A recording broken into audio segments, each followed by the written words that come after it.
എല്ലാവർക്കും പുതിയൊരു വീഡിയോയിലേക്ക് സ്വാഗതം. അപ്പൊ ഇന്ന് നമ്മൾ വീണ്ടും ഒരു ഡേ ഇൻ മൈ ലൈഫ് ആയിട്ടാണ് വന്നിരിക്കുന്നത്. അപ്പൊ ഇതൊരു സാറ്റർഡേ ആണ്. അപ്പൊ ഒരു അവധി ദിവസം ആയതുകൊണ്ട് നമുക്ക് കുറേ ജോലികളുള്ള ദിവസമാണ്.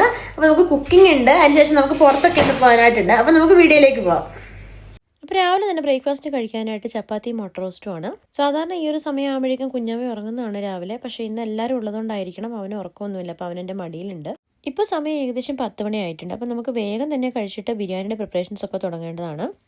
കാരണം നമുക്ക് ഉച്ചയ്ക്ക് ശേഷം പുറത്തൊക്കെ പോകാനായിട്ടുണ്ട്. അങ്ങനെ വേഗം തന്നെ ഞാൻ കിച്ചണിലേക്ക് കയറി. ഇന്ന് ഞാനൊരു ഈസി ചിക്കൻ ബിരിയാണി ഉണ്ടാക്കുന്നത്. പാരഗൺ ചിക്കൻ ബിരിയാണി എന്നൊക്കെ പറഞ്ഞ് എല്ലാവരും കേട്ടിട്ടുണ്ടാവില്ല. അപ്പോൾ അത് സവാള ഒന്നും വഴറ്റാതെ നമുക്ക് എളുപ്പത്തിൽ ഉണ്ടാക്കാൻ പറ്റുന്ന ബിരിയാണിയാണെന്നാണ് ഞാൻ കേട്ടിട്ടുള്ളത്. അപ്പോൾ അതുകൊണ്ട് തന്നെ ഞാൻ അതിന് വേണ്ടിയിട്ട് 3 സവാള അരിഞ്ഞതും ചെറിയ തക്കാളി ആയതുകൊണ്ട് ഞാൻ 3 തക്കാളി എടുത്തിട്ടുണ്ട്. അതിൻ്റെ കൂടെ തന്നെ ഇഞ്ചി, വെളുത്തുള്ളി, പിന്നെ പച്ചമുളക്, ഇത് 3ഉം കൂടി ചതച്ചതാണ്. അത് നമുക്ക് ഒരു 3 ടേബിൾ സ്പൂണ് ഇതിലേക്ക് വേണം. പിന്നെ 1 ടേബിൾ സ്പൂണ് ഞാൻ മാറ്റി വയ്ക്കുന്നുണ്ട്, നമുക്ക് ചോറ് വയ്ക്കാൻ നേരം ഇടാൻ വേണ്ടിയിട്ടാണ്. പിന്നെ സമയക്കുറവ് കൊണ്ടും കൂടിയാണ് കേട്ടോ ഞാൻ ഈ ഒരു ബിരിയാണി ആക്കിയത്. പിന്നെ ഞാൻ കുറച്ച് കറിവേപ്പില ഇടുന്നുണ്ട് ഇതിലേക്ക്. പിന്നെ അതേപോലെ ഹോൾ സ്പൈസസും ഇട്ട് കൊടുക്കുന്നുണ്ട്. ഈ ഒരു ബിരിയാണിക്ക് നമ്മൾ സവാളയും തക്കാളിയൊക്കെ കൈകൊണ്ട് ഞെവിടി ഉടച്ചാണ് എടുക്കുന്നത്. അപ്പോൾ അതിന് വേണ്ടിയിട്ട് ആവശ്യമായിട്ടുള്ള ഉപ്പ് നമുക്കിപ്പോൾ ചേർത്ത് കൊടുക്കണം. എങ്കിൽ മാത്രമേ സവാളയും തക്കാളിയൊക്കെ നന്നായി ഉടഞ്ഞു കിട്ടുള്ളൂ. അത് മാത്രമല്ല 3 ടേബിൾ സ്പൂൺ തൈരും നമ്മളിപ്പോൾ ചേർക്കുന്നുണ്ട്. പിന്നെ ലാസ്റ്റായിട്ട് 1 ടേബിൾ സ്പൂൺ നെയ്യും കൂടി ചേർത്തിട്ട് നമ്മൾ നന്നായിട്ട് ഞെവിടി നമുക്കിത് ഈ ഒരു മസാല മിക്സ് ചെയ്തെടുക്കാം. സമയക്കുറവ് കൊണ്ടും കൂടിയാണ് ഞാൻ ഈ ഒരു ബിരിയാണി ഉണ്ടാക്കാമെന്ന് കരുതിയത്. അങ്ങനെ നന്നായിട്ട് ഇപ്പോൾ ഞാൻ മിക്സ് ചെയ്ത് എടുക്കുകയാണ്. ഈ ഒരു തക്കാളിയും സവാള നന്നായിട്ട് ഒരു 3 മിനിറ്റോളം നമ്മൾ കണ്ടിന്യൂസ് നന്നായിട്ട് ഉടച്ചിളക്കി കൊടുക്കണം. ആ സവാളയിൽ നിന്നും തക്കാളിയിൽ നിന്നൊക്കെയുള്ള ചാറ് പുറത്തേക്ക് വരുന്നവരെ നമ്മൾ ഇളക്കി കൊടുക്കണം കേട്ടോ. ഞാനിപ്പോൾ മുഴുവനും ഇളക്കുന്നത് കാണിക്കുന്നില്ല. അങ്ങനെ നന്നായി ഇളക്കിയതിന് ശേഷം നമുക്ക് ചിക്കൻ ഇട്ട് കൊടുക്കാം. ചിക്കൻ ഇട്ട് കൊടുത്ത ഉടൻ തന്നെ നമുക്ക് മുളക് പൊടിയും ആവശ്യമായിട്ടുള്ള മല്ലിപ്പൊടി, മസാലപ്പൊടി, ബിരിയാണി മസാല ഒക്കെ നമുക്ക് ചേർത്ത് കൊടുക്കാം. എന്നിട്ട് ആ ചിക്കനും നമ്മൾ നന്നായിട്ട് ഈ ഒരു മിക്സും കൂടി ചേർത്ത് നന്നായിട്ട് ഇളക്കി എടുക്കണം. അതും കൈവച്ച് തന്നെ ഇളക്കണം. എങ്കിൽ മാത്രമാണ് ആ ഒരു ഉപ്പും അതിൻ്റെ മസാലയൊക്കെ ആ ചിക്കനിലൊക്കെ പിടിച്ച് കുറേ സമയം നമുക്ക് പറ്റുകയാണെങ്കിൽ ഒരു 2 മണിക്കൂറെങ്കിലും വെച്ചേക്കാണെങ്കിൽ നല്ലതാണ്. ഞാനിപ്പോൾ ഒരു അരമണിക്കൂറേ വെക്കുന്നുള്ളൂ. ഇത് ഓവർനൈറ്റ് വേണമെങ്കിൽ നമുക്ക് വെക്കാം കേട്ടോ. അപ്പോൾ ഓവർനൈറ്റ് വെക്കുകയാണെങ്കിൽ നമ്മൾ ഫ്രിഡ്ജിൽ വെക്കണം. നമുക്ക് ഇതുപോലെ മിക്സ് ചെയ്ത് എടുത്തതിന് ശേഷം ഫ്രിഡ്ജിലേക്ക് വെച്ചാൽ മതി. അപ്പോൾ രാവിലെ സമയമില്ലാത്തവർക്കൊക്കെ ഓഫീസിൽ പോകുന്നവർക്കൊക്കെ രാവിലെ വേണമെങ്കിൽ ഉണ്ടാക്കി വെച്ചിട്ടൊക്കെ പോകാൻ പറ്റും. അപ്പോൾ അങ്ങനെ ഞാനിതെല്ലാം മിക്സ് ചെയ്ത് ആ മസാലയും ചിക്കനും ഒക്കെ നന്നായിട്ട് മിക്സ് ചെയ്ത് എടുത്തിട്ടുണ്ട്. ചിക്കൻ ഇളക്കുമ്പോൾ ശ്രദ്ധിക്കുക, ഉടച്ചിളക്കാൻ പാടില്ല. കുറേ സമയം മസാലയിൽ മിക്സ് ചെയ്ത് കൊടുത്താൽ മാത്രം മതി. അങ്ങനെ ഞാൻ അരമണിക്കൂർ കഴിഞ്ഞിട്ടുണ്ട്. ഇപ്പോൾ ഞാൻ ബിരിയാണിയുടെ ആ ഒരു മിക്സ് ഞാനിപ്പോൾ അടുപ്പിലേക്ക് വെച്ചിട്ടുണ്ട്. എന്നിട്ട് ഞാൻ അതിലേക്ക് കുറച്ച് മല്ലിയിലയും പുതിനയിലയും കൂടി ഇട്ട് കൊടുത്തിട്ടുണ്ട് കേട്ടോ. അപ്പോൾ ചിക്കൻ വേവുന്ന ഈ ഒരു സമയം കൊണ്ട് നമുക്ക് ഉള്ളി വറക്കാനൊക്കെ ഉണ്ട്. നമുക്ക് ആ ഒരു ജോലിയൊക്കെ ചെയ്ത് വെക്കാം ഈ സമയത്ത്. ഈ ഒരു മിക്സിലേക്ക് നമ്മൾ ഒട്ടും തന്നെ വെള്ളം ചേർത്തിട്ടില്ല. ചിക്കനിലുള്ള വെള്ളത്തിലാണ് അത് വേകാൻ പോകുന്നത്. അപ്പം നമ്മൾ അതുകൊണ്ട് തന്നെ ഇടയ്ക്കിടയ്ക്കൊന്ന് ശ്രദ്ധിക്കണം. തീ കൂടുതലാണെങ്കിൽ കുറയ്ക്കുകയോ അല്ലെങ്കിൽ ഇടയ്ക്കൊന്ന് മിക്സ് ചെയ്ത് കൊടുക്കുകയൊക്കെ ചെയ്യണം. അങ്ങനെ നമ്മൾ വേറൊരു പാൻ എടുത്ത് ആ പാനിലേക്ക് എണ്ണ ഒഴിച്ച് കുറച്ച് നെയ്യും ബാക്കി സൺഫ്ലവർ ഓയിലുമാണ് ഒഴിച്ചത്. എന്നിട്ട് നമ്മൾ ആദ്യം തന്നെ കശുവണ്ടിയും കുറച്ച് മുന്തിരിങ്ങയുമാണ് നമ്മൾ വറുത്തെടുക്കുന്നത്. അപ്പോഴേക്കും എൻ്റെ ചിക്കൻ നല്ല തിള വന്നിട്ടുണ്ടായിരുന്നു. അപ്പോൾ ഞാനത് ചെക്ക് ചെയ്യായിരുന്നു. അപ്പോൾ മുന്തിരിങ്ങ ഇട്ട ഉടനെ തന്നെ നന്നായിട്ട് പൊള്ളി എടുത്തിട്ടുണ്ട്. അപ്പോൾ ഞാനിത് എടുക്കാൻ പോവാണ്. അങ്ങനെ അത് വറുത്ത് നമ്മൾ കോരി ഇനി ആ എണ്ണയിൽ തന്നെ നമുക്കൊരു 3 സവാള വറുത്ത് കോരാം. ബിരിയാണിക്ക് ഗാർണിഷ് ചെയ്യാൻ ആവശ്യമായിട്ടുള്ള സവാളയാണ് നമ്മൾ വറുത്ത് കോരുന്നത്.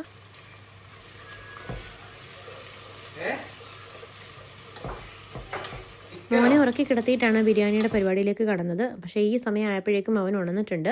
അപ്പം ഞാൻ പോയി അവനെ എടുക്കാനായിട്ട് പോയി. അപ്പോൾ ആ സമയത്തേക്ക് ജയാണ് ബാക്കിയുള്ളതൊക്കെ ചെയ്തത്. അങ്ങനെ നമ്മുടെ ഓനിയൻ എല്ലാം വറുത്ത് മാറ്റിയിട്ടുണ്ട്. ആ ഒരു പാനിൽ തന്നെയാണ് നമ്മൾ ചോറ് വെക്കാൻ പോകുന്നത്. അപ്പോൾ ആ സെയിം ഓയിൽ തന്നെ നമുക്ക് യൂസ് ചെയ്യാവുന്നതാണ്. അപ്പോൾ ആദ്യം തന്നെ അതിന് വേണ്ടിയിട്ട് ഹോൾ സ്പൈസസ് ഒക്കെ ഇട്ട് കൊടുക്കുകയാണ് ഓയിലിലേക്ക്. സ്പൈസസ് ഒക്കെ ഒന്ന് ചൂടായി വരുമ്പോഴേക്കും നമുക്ക് നേരത്തെ അരച്ച് മാറ്റി വെച്ചിട്ടുള്ള ആ ഒരു ജിഞ്ചർ ഗാർലിക്കിൻ്റെയും പേസ്റ്റ് നമുക്കിതിലേക്ക് ഇട്ട് കൊടുക്കാം. പേസ്റ്റ് അല്ല, ചതച്ചെടുത്തതാണ്. പച്ചമുളകും ജിഞ്ചറും ഗാർലിക്കും എല്ലാം കൂടി ഇട്ട് ചതച്ചെടുത്തതാണ്. അതൊന്ന് എണ്ണയിൽ അല്പം മൊരിയിച്ചെടുക്കുമ്പോൾ നല്ലൊരു ഫ്ലേവറാണ് റൈസിന് കിട്ടുന്നത്. അങ്ങനെ അത് മൊരിഞ്ഞ് വന്നതിന് ശേഷം നമുക്ക് റൈസിന് ആവശ്യമായിട്ടുള്ള വെള്ളം ഒഴിക്കാം. അപ്പം നമ്മളൊരു 3/4 വേവ് മാത്രമേ നമ്മൾ വേവിച്ചെടുക്കുന്നുള്ളൂ. ഒരു 80% മാത്രം റൈസ് ഡണ്ണായാൽ മതി. അപ്പോൾ നമുക്ക് 1 കപ്പ് റൈസിന് 1.5 കപ്പ് വെള്ളം മാത്രമാണ് ഒഴിച്ചു കൊടുക്കുന്നത്. കെറ്റിലിൽ തിളപ്പിച്ചെടുത്ത വെള്ളമാണ് ഒഴിച്ചു കൊടുത്തിട്ടുള്ളത്. ഇനി നമുക്ക് അതിലേക്ക് കുറച്ച് ഒനിയൻ ഫ്രൈ ചെയ്തതും കൂടെ ചേർത്ത് കൊടുക്കാം. പിന്നെ ഒരല്പം പുതിനയിലയും കൂടെ ചേർക്കുന്നുണ്ട്. ഇനി നമുക്ക് ഒരു നാരങ്ങയുടെ പകുതിയും കുറച്ച് ഉപ്പും കൂടിയാണ് ചേർക്കേണ്ടത്. ബിരിയാണിക്ക് എപ്പോഴും അല്പം ഉപ്പ് മുമ്പോട്ടിടുന്നത് നന്നായിരിക്കും റൈസിന്. അപ്പോൾ അത്രയേ ഉള്ളൂ. ഇനി നമുക്ക് കഴുകി വാർത്ത് വെച്ചിരിക്കുന്ന അരി നമുക്ക് ഈ വെള്ളം തിളയ്ക്കുമ്പോഴേക്കും അതിലേക്ക് ഇട്ട് കൊടുക്കാം. അങ്ങനെ നമ്മുടെ റൈസൊക്കെ ഇട്ട് കൊടുത്തു. അങ്ങനെ ഒരു 7-8 മിനിറ്റ് ആയപ്പോൾ തന്നെ നമ്മുടെ റൈസൊക്കെ പാകമായിട്ട് വന്നിട്ടുണ്ട്. 3/4 വേവായിട്ടുണ്ട് റൈസൊക്കെ ഇപ്പോൾ. ആ സമയം ആയപ്പോഴേക്കും നമ്മുടെ ചിക്കനൊക്കെ നന്നായി വെന്തിട്ടുണ്ടായിരുന്നു കേട്ടോ. അപ്പോൾ നമ്മളൊരു 3/4 വേവ് ആയപ്പോൾ തന്നെ ചിക്കൻ നമ്മൾ നിർത്തി വെച്ചിട്ടുണ്ടായിരുന്നു. ഇനി നമുക്ക് ഈ റൈസ് നമുക്ക് ചിക്കനിലേക്ക് ലെയർ ചെയ്ത് കൊടുക്കാം. ലെയർ ചെയ്യുമ്പോൾ നമ്മൾ ആദ്യം തന്നെ ആ ചിക്കൻ കറിയിലേക്ക് ഒരു അല്പം നെയ്യ് ചേർത്ത് കൊടുത്ത് ഒന്ന് മിക്സ് ചെയ്യേണ്ടതാണ്. അപ്പോൾ അങ്ങനെ നെയ്യ് ചേർത്ത് കൊടുക്കുമ്പോൾ നമുക്ക് അടിയിൽ പറ്റില്ല ചിക്കൻ. അതിനുശേഷം ഈ ഗാർണിഷ് ചെയ്യാനുള്ള ഐറ്റംസൊക്കെ ഞാനൊന്ന് മിക്സ് ചെയ്ത് വെക്കുകയാണ്. ആദ്യം തന്നെ നമുക്ക് ചിക്കൻ്റെ മുകളിലേക്ക് കുറച്ച് പുതിനയിലയും മല്ലിയിലയും പിന്നെ വറുത്ത് വെച്ച സവാളയും വറുത്ത കശുവണ്ടിയും മുന്തിരിയും ഒക്കെ ഇട്ട് കൊടുക്കാം. അപ്പോൾ ഫസ്റ്റ് ലെയർ നമുക്ക് റൈസ് ഇട്ട് കൊടുക്കാം. എൻ്റെ ഇത് വലിയ പാത്രം ആയതുകൊണ്ട് തന്നെ കുറച്ച് ഏറെ റൈസ് നമുക്ക് അവിടെ ഇട്ട് കൊടുക്കേണ്ടതുണ്ട്. അങ്ങനെ 2-3 ലെയറുകളായിട്ട് ഞാൻ റൈസ് മുഴുവൻ ഇട്ട് കൊടുത്തിട്ടുണ്ട്. ഇനിയിപ്പോൾ നമുക്ക് ഈ ബിരിയാണി നമുക്ക് ദം ചെയ്തെടുക്കാം. നമുക്ക് 1 മണിക്കൂറാണ് ദം ചെയ്യാനായിട്ട് എടുക്കുന്ന സമയം. ചിക്കനും റൈസും 1/4 ഭാഗം വെന്തതുകൊണ്ട് തന്നെ നമുക്ക് ഒരു 10 മിനിറ്റ് മീഡിയം ഫ്ലെയിമിൽ ഇട്ട് വെക്കണം. അതിനുശേഷം നമുക്ക് 20 മിനിറ്റ് ചെറിയ ഫ്ലെയിമിലിട്ടാണ് വെക്കേണ്ടത്. തീ നിർത്തിയതിന് ശേഷം നമ്മൾ 1/2 മണിക്കൂർ തുറക്കാതെ വെക്കണം. അതിന് ശേഷമാണ് നമ്മൾ ദം പൊട്ടിക്കുന്നത് കേട്ടോ. അപ്പോൾ നമ്മുടെ ബിരിയാണിയൊക്കെ ഇവിടെ റെഡിയായി വന്നിട്ടുണ്ട്. നമുക്കിത് തുറന്ന് നോക്കാം. അപ്പോൾ നല്ലൊരു മണമാണ് തുറക്കുമ്പോൾ തന്നെ. എൻ്റെ ചിക്കനിൽ അല്പം വെള്ളം കൂടുതലുണ്ടായിരുന്നെന്ന് തോന്നുന്നു. അത് കാരണം എനിക്കൊരു ചെറിയ വെള്ളമയമാണ് ഇപ്പോൾ ഫീൽ ആവുന്നത്. ചൂടായതുകൊണ്ടായിരിക്കാം. എനിവേ പക്ഷേ ബിരിയാണി വലിയ കുഴപ്പമില്ല. റൈസൊക്കെ കറക്റ്റായിട്ട് കിട്ടിയിട്ടുണ്ട്. ഒരു ചെറിയ വെള്ളമയം തോന്നിക്കുന്നുണ്ട്. ചൂടുകൊണ്ടായിരിക്കാം.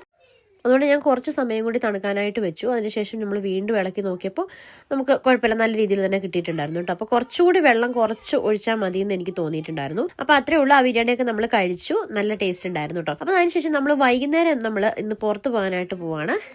ഇപ്പോൾ നമ്മൾ പുറത്തിറങ്ങി നമ്മൾ ട്രാം സ്റ്റേഷനിലാണ് ഉള്ളത്. നമ്മൾ ഈവനിങ്ങിൽ നമ്മൾ ഇന്ന് ക്രിസ്മസ് മാർക്കറ്റ് കാണാനായിട്ട് പോവുകയാണ് മാഞ്ചസ്റ്ററിൽ. അങ്ങനെ നമ്മൾ ട്രാമിലൊക്കെ കയറി മാഞ്ചസ്റ്റർ ക്രിസ്മസ് മാർക്കറ്റിൽ എത്തിയിരിക്കുകയാണിപ്പോൾ. നല്ല കളർഫുൾ ലൈറ്റിങ്ങും ഒക്കെ ആയിട്ട് കുട്ടികൾക്ക് കളിക്കാനായിട്ടുള്ള പരിപാടികളും ഒക്കെ ആയിട്ട് അടിപൊളിയാണ് ഒരു സംഭവം എന്ന് പറയുന്നത്. അപ്പോൾ ഇത്തവണത്തെ മാർക്കറ്റ് വലിയ സ്പെഷ്യലാണെന്നൊക്കെ ഞങ്ങൾ നേരത്തെ അറിഞ്ഞിട്ടുണ്ടായിരുന്നു. അപ്പോൾ അതുകൊണ്ടാണ് നമ്മൾ എന്തായാലും പോകാമെന്ന് വിചാരിച്ചത്. എല്ലാം കോച്ചുന്ന തണുപ്പാണ് പുറത്ത്, എങ്കിലും ജനങ്ങൾക്ക് യാതൊരു കുറവില്ല. നല്ല തിരക്കാണ്. ട്രാമിൽ വന്നപ്പോഴൊക്കെ ആണെങ്കിൽ നമുക്ക് വീഡിയോ എടുക്കാൻ പോലും പറ്റിയില്ല, അത്രയ്ക്കും തിരക്കായിരുന്നു ആളുകളുടെ.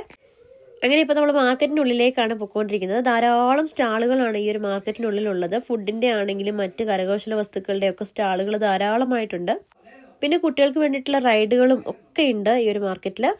1 മണിക്കൂറോളം നമുക്ക് നടന്നാലും തീരാത്ത വലിയ മാർക്കറ്റാണ്. ഒരുപാട് സ്ഥലങ്ങളിലായിട്ട് ഇങ്ങനെ സ്പ്രെഡ് ചെയ്തിട്ടാണ്. അപ്പോൾ നമുക്ക് ഇഷ്ടംപോലെ നടക്കാനായിട്ടുണ്ട്. അപ്പോൾ അതുവഴിയൊക്കെ നമ്മൾ ഒരുപാട് സമയം നടന്ന് ഒക്കെ കാണുകയൊക്കെ ചെയ്തു. അപ്പം കൂടുതലും ഫുഡ് സ്റ്റാളുകളാണ് അവിടെ ഉള്ളത്. മിക്ക കൺട്രീസിൻ്റെയും സ്റ്റാളുകളുണ്ട്. അപ്പോൾ നമുക്ക് ഇഷ്ടമുള്ള ഫുഡ് പോയി വാങ്ങി കഴിക്കുകയൊക്കെ ചെയ്യാം. അപ്പോൾ നമ്മൾ ഇന്ന് വൈകിട്ട് എന്തായാലും ഭക്ഷണം പുറത്തുനിന്നാണ് കഴിച്ചത്. അപ്പോൾ ഇവിടുന്ന് തന്നെ കഴിക്കാമെന്ന് വിചാരിച്ചു. അങ്ങനെ നമ്മൾ ഒരു സ്റ്റാളിൽ കയറി നമുക്ക് ഇഷ്ടമുള്ള ഫുഡൊക്കെ വാങ്ങി കഴിച്ചു ഈവനിങ്ങിൽ. അപ്പോഴേക്കും തണുപ്പ് അതിൻ്റെ പാരമ്യത്തിൽ എത്തിയിട്ടുണ്ടായിരുന്നു. അപ്പോൾ ആ ഒരു തണുപ്പ് കുഞ്ഞിന് അത്ര പറ്റാത്ത കാരണം നമ്മൾ ഒരുപാട് സമയമൊന്നും നിന്നില്ല. ഒരു 1.5 മണിക്കൂർ കഴിഞ്ഞപ്പോൾ തന്നെ നമ്മൾ തിരിച്ച് ട്രാമിൽ കയറി തിരിച്ചു പോന്നിരുന്നു. അപ്പം നമ്മൾ ഫുഡ് സ്റ്റാളുകൾ കുറച്ചൊക്കെ എക്സ്പ്ലോർ ചെയ്തു. അതിനുശേഷം നമ്മൾ ഫുഡ് കഴിച്ചിട്ട് നമ്മൾ നേരെ ട്രാമിൽ കയറി വീട്ടിലേക്ക് പോന്നിരുന്നു. അപ്പോൾ അത്രയേ ഉള്ളൂ ഇന്നത്തെ വീഡിയോ എല്ലാവർക്കും ഇഷ്ടമായെന്നൊക്കെ വിചാരിക്കുന്നു. അപ്പോൾ ഇതേപോലെയുള്ള വ്ളോഗുകളുമായിട്ട് ഇനി വീണ്ടും കാണാം. അപ്പോൾ നമ്മൾ വീട്ടിലെത്തിയിട്ടുണ്ട് ഇപ്പോൾ. അപ്പോൾ നമ്മൾ ഉറങ്ങാനായിട്ട് പോവാണ്. രാത്രി ഏകദേശം 10 മണി ആയിട്ടുണ്ട് ഇപ്പോൾ. അപ്പോൾ വീഡിയോ ഇഷ്ടമാവുന്നുണ്ടെങ്കിൽ എല്ലാവരും സബ്സ്ക്രൈബ് ചെയ്യുക, ലൈക്ക് ചെയ്യുക, ഷെയർ ചെയ്യുക. അപ്പോൾ വീണ്ടും കാണും വരെ എല്ലാവർക്കും ടാറ്റാ.